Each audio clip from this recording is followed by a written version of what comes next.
Hi, it's Ian Greenlee here, head of brand at data.world. We're in the wonderful galvanized space, and I'm here interviewing Laurie Frick, who's a data artist. Hi, Laurie. Hi, Ian. How are you? It's South by. Everybody's supposed to be happy. Yeah, I'm not going to ask if that means whether you are happy or not. But a colleague of mine, Carolee Mitchell, has met with you before, showed me some of your work, and I was really kind of entranced by it. I love the intersection of data and design, and you've done it in kind of a way that I feel is unique, and that's the reason we're talking today. So I wanted to just kind of ask you overall what your art explores. Well, I make hand-built work, but it's about. Okay, I got a thing in my throat. I'm gonna cough. I'm better. Okay, it's hand-built, and it's about data about you. And I'm looking at the future about everything that's collected about us as humans, because we're in this really kind of crazy time. Most people know it, some people ignore it, but you're getting tracked beyond what you even sort of, I mean, you might because you're like immersed in the world, but it's not just your phone. It's you in the physical world. It's everywhere you go, every credit card, every time you swipe your MTA card, it's every Easy Pass lane. It's you're completely captured. And some people sort of go, oh God, how do I hide? This is bad. And I think, what if we look back at this decade and think this is the moment where we started to sort out what data meant to us? And I have this theory that all the data captured about you may turn out to be irresistible. In what sense? It's going to turn it upside down. It might be the secret to who you are, identity. And people, I talk to companies about giving data back, right? So it's so one-sided. Right. Your data, it's a lot of the creepiness is because it's opaque, right? You measure me, but I don't have any idea what you know about me. So make it two-way, not public, but make it so that I can get it. And so companies look at me and it's like, well, what would anybody possibly do with that data? And I smile and say, turn it into art. So you're certainly an outlier in that respect, though, because there aren't, this is not a common use of personal data. So do you have to couch that request in kind of terms that make more business sense to these companies that you're talking to, or are they willing to, in the name of art, release that data?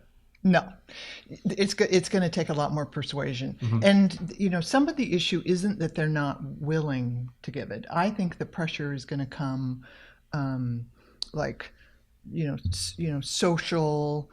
social pressure. It'll be like being green. The companies that share the data back to me are the ones I feel good about. They're the ones I do business with. They're the ones, right?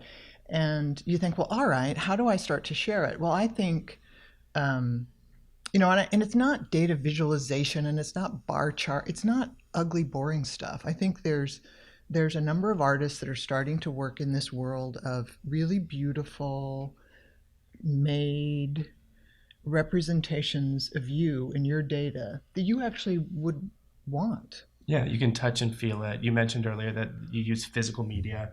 Right. What was behind that choice? Well, I mean, a lot of what you're looking at is pixels on glass, but you're not really restrained to a digital world if you look into the future, not very far. But as an artist, and a lot of artists will tell you, is that walking into something that's bigger than you start to have an experience with it that's more, it's kind of an existential human, I relate to something that's as big as me. So I started to think about walls and the spaces that you live. And what if they're bumpy texture? And, originally I thought, well, maybe, there'll be these big XY axis and it'll be laser cut or 3D printed. But I'm more enamored with biofabricated possibilities. Explain biofabrication. It's going to grow. It's in this world of, there's companies that are working on designing organisms. They're playing with CRISPR and DNA, and they're making synthetic, it's not actually synthetic, but they're literally making organisms that have certain properties that have the capabilities to grow.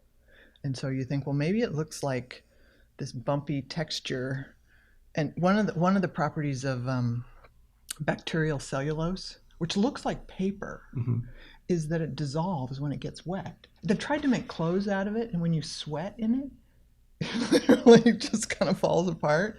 But I'm thinking that's perfect. You put it on the walls, right? It's art, and it's like the produce aisle. You just go shh, spray it down, and that part dissolves, and you know, right? You get new stuff. It just, you start to play around with the world of, you know, when you're thinking 10 years out, you're thinking 15 years out, you you've got you've got more latitude about what's going to happen. So anyway, the data about you, just Mark, you're going to go, God, I sat there in that conference room at South by, and this woman said, eventually my data is going to be irresistible. Damn, she was right. Yeah, I believe you. I've toyed around with some of the kind of the more mainstream quantified self movements, things like that. Right. Nothing's ever stuck for me, but I understand the appeal of it to a broad array of people, and I think you've kind of opened up that aperture even a little more to broaden the appeal to anyone that likes visually and even tactically, I don't know what the real word is there, stimulating things, but because I think a lot more people like art than like to see kind of numbers and rote facts and figures about themselves visualized in very predictable ways, as you were kind of saying earlier. Well, because pattern is intuitive, and numbers, we just can't grasp them as humans. But a lot of people ask, well, I don't want to make this art. She makes the art, but I can't make. But see, if there's data that's released to you and there's an API, I mean, there could be an ecosystem of apps. So for 99 cents, you could start to see patterns of your mood against your credit card spending. And you go, oh, that's kind of interesting. And where I was and who I was with. And it could be both this sort of beautiful pattern, but at the same time, telling. Yeah, so it's kind of a mix of reverie, introspection, and how about personal development? I mean, have you learned anything about yourself? Or have those around you doing similar things, learned things about themselves, changed, used this data in a more utilitarian way? Well, you know, people try to make this, you know, health and fitness, and I can run faster, and there's something about the tech world that wants to make it utilitarian. Right. And I don't think it's about that. I mean, that might be a side benefit, but I just don't think that's the driver. I think it's about who am I? It's about identity. It's a sense of self. I think there's the ability to start to spend time with yourself, almost like a type of mindfulness that has a calming, soothing, meditative, you know, there's this, like, I think there might be a shortcut to mindfulness, right? You've got your data on the walls, and you know, it's like a high-tech immune system boost. Your brain can't tell the difference between, right, meditative self-reflection and the fact that you're mindful based on the data of just, you know, kind of innocuous patterns of how you're spending your time. I just think it's going to come down to something that's a little more existential and a little more human and personal. And this desire to make it utilitarian is a construct that's not going to fly. Right. So your art has evolved recently from focusing on personal data, that is data about us, to kind of the data that surrounds us and the relationships we have. Is that an accurate representation? Right on. Well, because for years I've been making stuff about where do you go and how do you spend your time and all these things about you. And I started to realize there's a limit to people's appetite about themselves. And I thought, oh no. And it was something that happened to me where I was trying to figure someone else out. And I find people perplexing. You know, somebody's not responding to an email and I was going berserk. And I thought, well, what if we could have data not just about us, but the people around us? And it turns out, I mean, that's, you know, just our social relationships. It's the reason we gossip. It's the reason we tell stories. It's, you know, you lie in bed at night and replay conversations. I mean, the amount that we agonize about our friends and lovers and romances and families, and it occupies a huge amount of time. And I realized we actually have that data. And personal data doesn't exist in this kind of vacuum. So in a certain sense, you're almost artificially closing it off for that introspection. And now you're kind of realizing through your art that the interactions we have, that our data intermingles with data from the outside world, the relationships we have. These are all things that we think about when we think about ourselves. They are part of our experience because we don't live in a cave or a vacuum. So is that kind of is your new approach just more of an extension of personal data? Are you widening the definition of personal data, or is it truly kind of a new phase of your art? Well, it builds on the things that you know about yourself Mm-hmm. because you're now expanding to the ability to know who do you spend time with. And there's this view that who you spend time with and who you hang out with, that you can start to apply, a learning model to it, Mm-hmm. how these people affect you. So the same sensors that you're doing to track your mood and tracking a little bit of your microbiome and, Mm-hmm. every, even really latent variables like your skin temperature, Yeah. right? Your eye dilation, what are you paying attention to? If you're tracking yourself online, right? Facebook knows, if you hover, did you watch, who did you respond to, who are you interacting with? Twitter, Mm-hmm. same thing. Snapchat, who are you talking to? Who really are your friends? There's a lot of proximity with GPS as to who you are near and are those people you know. I mean, there really is, it's you and the people around you, but now I can start to create a machine learning model around how do these people affect you? Yeah. Well, I mean, because one of the things that, and I've talked to people, it's like, well, are all your friends, which ones are a vitamin and who's toxic? I mean, you ever, How do you get to that determination? I mean, there has to be some level of self-reporting, right? To quantify your emotional reaction to something. As far as I know, that's not machine readable at the moment. So some of it is a little bit subjective, and you're kind of overlaying it onto data that is, from various sensors, things like that. no, I actually think there's a completely unsupervised learning model, not unlike a self-driving car where I just watch you. I can start to watch your, and I don't know what those variables are at the beginning, but I can start to model you with like a neural net, right? I'm using deep learning. Mm-hmm. I'm using reinforcement learning in a way that drives simulations, and I watch who do you spend time with, how does it change you. I mean, I'm not talking about 2017 sensors. Probably one of the best sensors right now to track you is voice. Mm-hmm. Their Voice tells a lot. Yeah. voice tells a lot. I mean, these guys from MIT just released. They've got an AI tool that can, with 83% accuracy, real time, live, track voice, mood. Right. There's a lot of apps that are tracking facial recognition, that are tracking behavior based on speech, words. What are you saying? Right. Body mirroring. There's devices. I mean, so I can start to track like how you're responding. And then I'm an artist. I'm playing in the world of art science where I get to make stuff up. So I play this into the future of what could be if I know ultimately like right, what kind of connection you want with. I mean, I start to think that friends might be like nutrition. Yeah, they're sustaining, or they can be toxic, I guess. They could be toxic. This one's a vitamin. These ones are, and friends aren't all the same. They're kind of one dimensional. This one feeds you ideas. This one's fun. This one kicks you in the butt. This one gets you to go running. This one takes, you know, How do you feel about their perception of how they're represented in the data? Do you feel that there has to be some kind of input, or do they have some say in how they are kind of categorized in those ways, or should they? oh, it's a good question. It's like who has agency over this data? Mm-hmm. Yeah, I know. Right now, the truth is we're all using apps that are so appealing that we have no agency over this data. Mm-hmm. I Yeah, mean, we're willing to kind of suspend disbelief or right, suspend our scrutiny of. right. Do you think that's changing, by the way? No, I think we're all in times 10. I think we're running toward the data.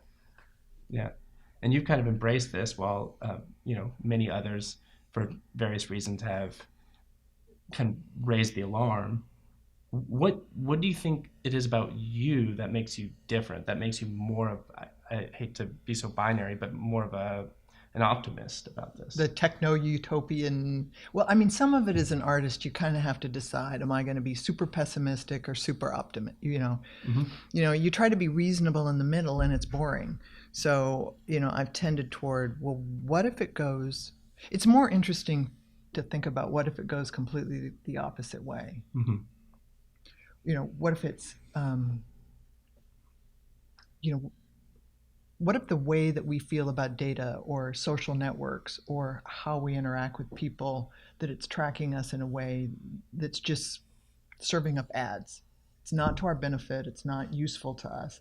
But what if all of a sudden I go, all right, this app, I can turn up my, I want a little mental toughness, or I need to have a little innovation in my friends and relationships, or and for me, I keep thinking it's about, your immune system, because it increases, decreases your stress hormones, it decreases inflammation. I mean, there's a bunch of studies now that in this world of epigenetics and what you can actually measure in terms of your social interaction with people, it's real.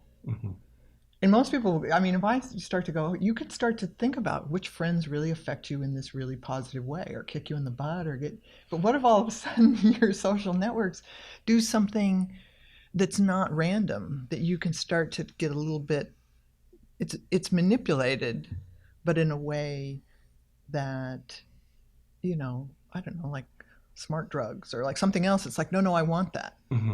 So we're not all proficient in, we're not all skilled artists. We're not all proficient in machine learning and some of the things that you've taken advantage of to create your art and shape how you look at data. People listening to this, watching this out there, if they want to have a piece of that, if they want to kind of reclaim data for their own ends, where would they start? So, a lot of my work is to get people to just start to pay attention and notice. Some of it is just the simple act of, thinking about their unconscious choices around how they spend their time, where did they go. I mean, I did make that app a few years ago that took track of your locations and turned it into pattern. And it was the idea that take your data and turn it into art. So I think at the beginning, you're asking people to go 100 miles. I'm trying to get them to go a few inches, which is start thinking about your data as something that's interesting. When companies, there's a few companies that are starting to say, well, I could give that data back to you. Those, pay attention, that's good. If you ever get a chance, hey, I want my data back. I want to see my data. What do you know about me? Some of it is to even have that opinion. Yeah, and then in a certain sense, your art, including that app, was building a way for them to get it. So you were providing more of the technical expertise to get them into that state to be able to see their data manifest. So maybe there's room for third parties in that. Oh, yeah, I think there's room for third parties. I mean, I'm trying to artists, this is what an artist does, is they take the world they care about and try to explain it to other people. So I take this moment in time where we're getting tracked and try to explain it about what could possibly happen and get people to notice it. And rather than come at it as a super scary, I come at it with this kind of wild, oh my God, your friends are going to be like nutrition.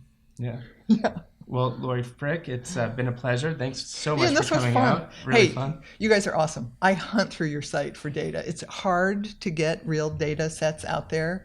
So keep them coming, because as an independent person, you're one of the very few sources of kind of interesting data. So thank you. We're really glad to hear that. And we did not pay you to say that. No. Thanks so much.